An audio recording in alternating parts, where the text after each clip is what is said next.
celebs, pull up loco. You know we are next, pull up mobos. They gon' be there on repeat, they like, oh no. Where's the mix it out, let's take a photo now.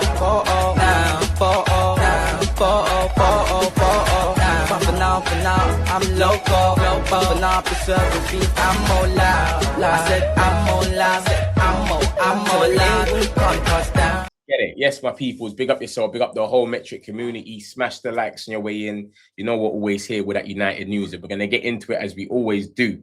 No more, no less. It's going to be 10 minutes. And make sure you let me know what you lot think in the comments. Let's go.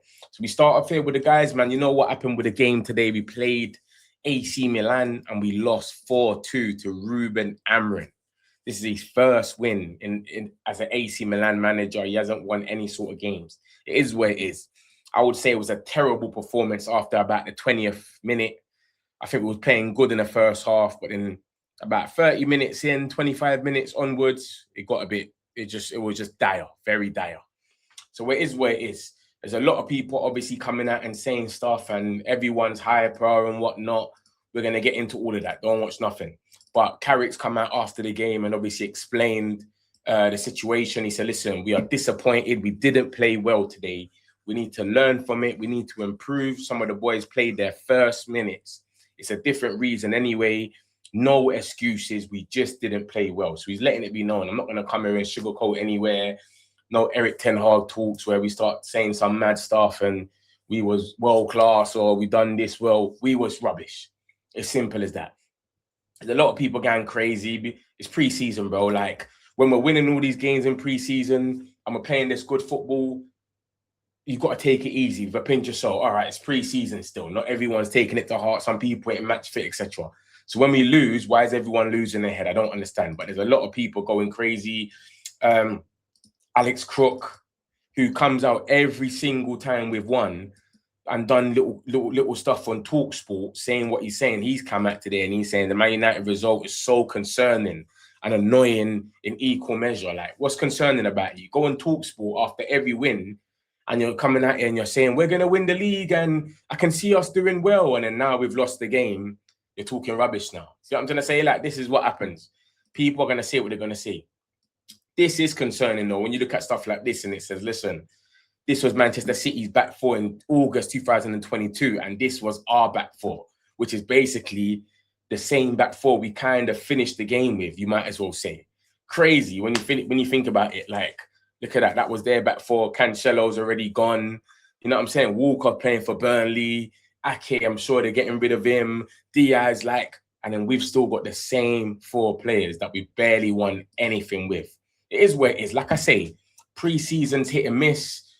For me, I think it was a bad performance overall, but we're going to move on to Hull City next week, and that's where I want to see what's going to happen. Because even if we won this game, this was more just a thing on Amorin. That's all it really was. Here's Amorin. He's came out and he's basically said, listen, he could have been a bit cheeky or something.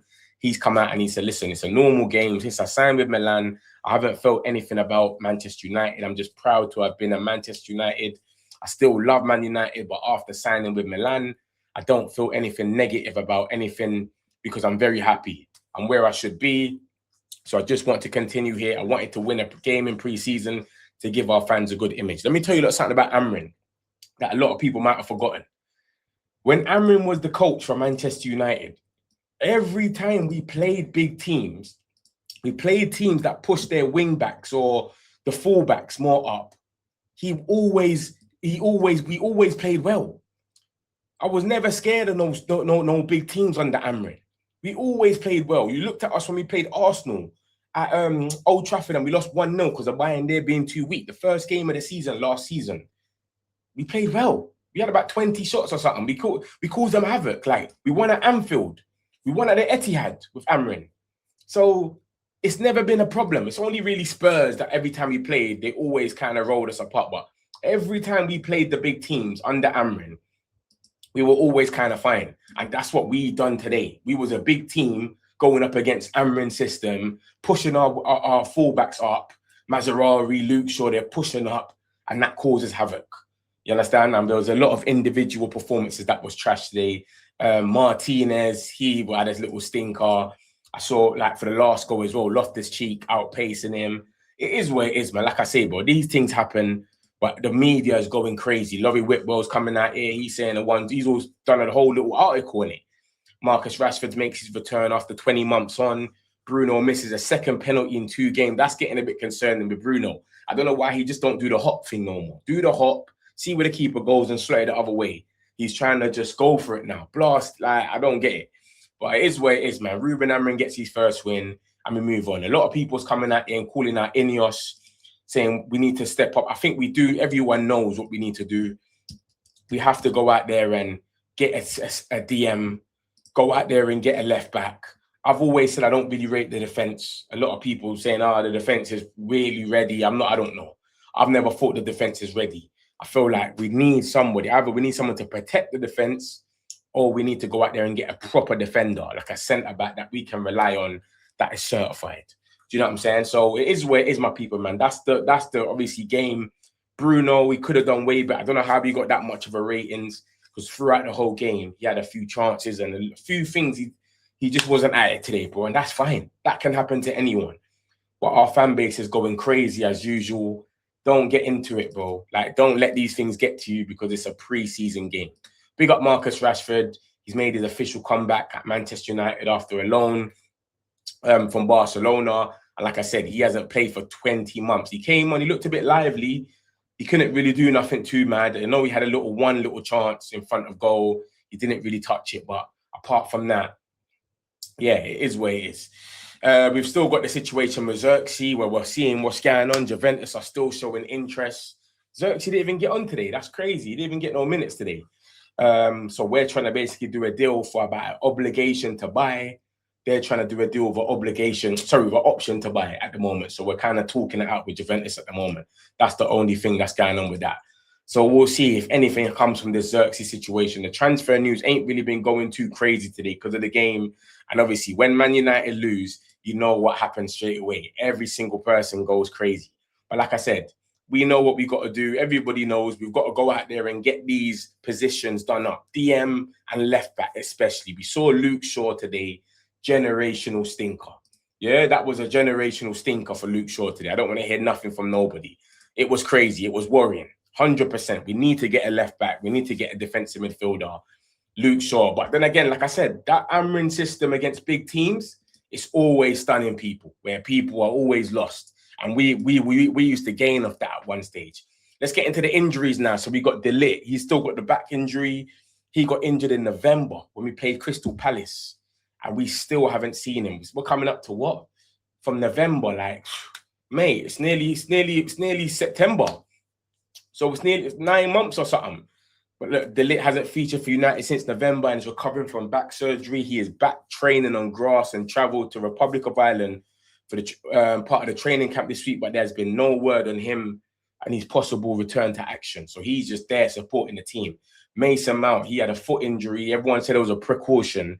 This is Carrick just doing the whole media thing, trying to get us to sell it, to buy the third midfielder, to not make it seem as if we're in a rush or we're very desperate. That's all it really is. Everyone feared the worst when Mount walked off with less than 20 minutes played against PSG, but fears were elevated when he was seen walking away from the stadium with no sign of a limp. However, since then, he has missed the friendly with Leeds and has not been named in the squad to face AC Milan. Obviously, we know he wasn't even about. He wasn't even in the team at all. And then we got Benjamin Sesko. They're saying that his possible return date is August the 22nd when we play Hull.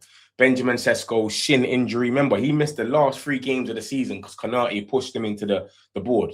Sesko picked up a shin injury in the win over Liverpool in early May. It is a knock he's continuing to recover from. Notebook wrote earlier this summer that the plan was for him to take part in United's friendly. So he was meant to be a part of the pre-season. This is why people are saying it's concerning. He was meant to be a part of the pre-season and he still isn't. So what's really going on? Brian Mbeumo's nailed on to start against Hull because Sesko's not ready yet. We got Carl Darlow. We've signed him. He's meant to be injured. We don't know what that is. Apparently, it's not nothing serious. And of course, we already know about the boy Ugarte. So it's just a mad situation, bro. I'm still going to sit there and wait until the transfer window, of course, closes to be out again mad and shouting and all of this stuff. But come on. I'm not going to do all of that right now. It doesn't really make any sense. We'll see. And then we've got this stuff about Lamine Camara. That seems like the only midfielder we keep being linked with now. We saw the Belieber stuff yesterday, but Lamine Camara keeps coming up now. 50 million euros, which is about 42 million pounds. We'll see if anything comes from it. Smash the likes, my people. Let me know what you lot think in the comments. Appreciate all of you lot. Done now. Some celebs pull up loco. You know we are mess, pull up mobos. They gon' be there on repeat, they're like, oh no. Where's the mix it out, let's take a photo now.